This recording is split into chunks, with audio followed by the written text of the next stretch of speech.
തിരൂരിൽ നിന്ന് ഒരു 4 കിലോമീറ്റർ സഞ്ചരിച്ച് കഴിഞ്ഞാൽ പൂമല ഡാം കാണാൻ വേണ്ടി പറ്റും. ഇതെൻ്റെ നാടിൻ്റെ ഒരു വികാരം കൂടിയാണ് കേട്ടോ ഈ പൂമല ഡാം. കൊച്ചിലൊക്കെ ഞാൻ ഇങ്ങോട്ട് വരണത് മൺസൂണൊക്കെ ഒന്ന് ഒതുങ്ങിക്കഴിഞ്ഞ് കഴിഞ്ഞാൽ ഈ ഡാമിൻ്റെ സൈഡിലൊക്കെ ആയിട്ട് കുറേ ആമ്പലുകൾ ഉണ്ടാവും.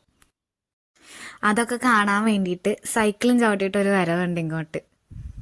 ഡാമിലേക്ക് വരാൻ പ്രത്യേകിച്ച് എൻട്രി ഫീസോ കാര്യങ്ങളൊന്നും ഇല്ല കേട്ടോ.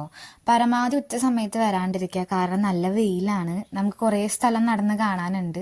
അപ്പോൾ ഒരു ഈവനിങ് ഒക്കെ ആയിട്ട് വരുവാണെങ്കിലും മോർണിംഗ് വരുവാണെങ്കിലും നമുക്ക് നല്ല രസത്തിൽ നടന്ന് കാണാൻ വേണ്ടിയിട്ട് ഡാമിൻ്റെ ഉള്ളിൽ കുറേ സ്ഥലങ്ങളുണ്ട്.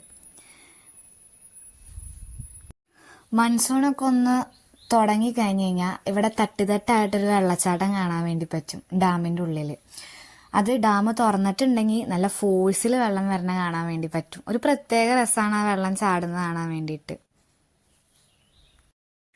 ഇപ്പോൾ തൃശ്ശൂർ ഫേമസ് ആയ കുറച്ച് സ്പോട്ടുകളില്ലേ, ചെപ്പാറ, മിനിയൂട്ടി, അതൊക്കെ കാണാൻ വേണ്ടി പോകുമ്പോൾ പൂമല ഡാമും കൂടിയും കവർ ചെയ്യാൻ വേണ്ടി പറ്റും. തിരൂർ വഴിയാണ് നിങ്ങൾ വരുന്നതെന്നുണ്ടെങ്കിൽ കുറേ സ്ഥലം നമുക്ക് കാണാനും നടക്കാനും എൻജോയ് ചെയ്യാനൊക്കെ പൂമല ഡാമിലുണ്ട്.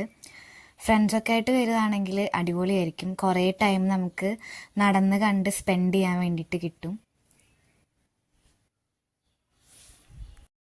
ചെറിയൊരു എൻജോയ്മെൻറ്റ് തന്നെയാണ് കേട്ടോ ഈ പൂമല ഡാമിലേക്ക് വരിക എന്ന് പറയുന്നത്.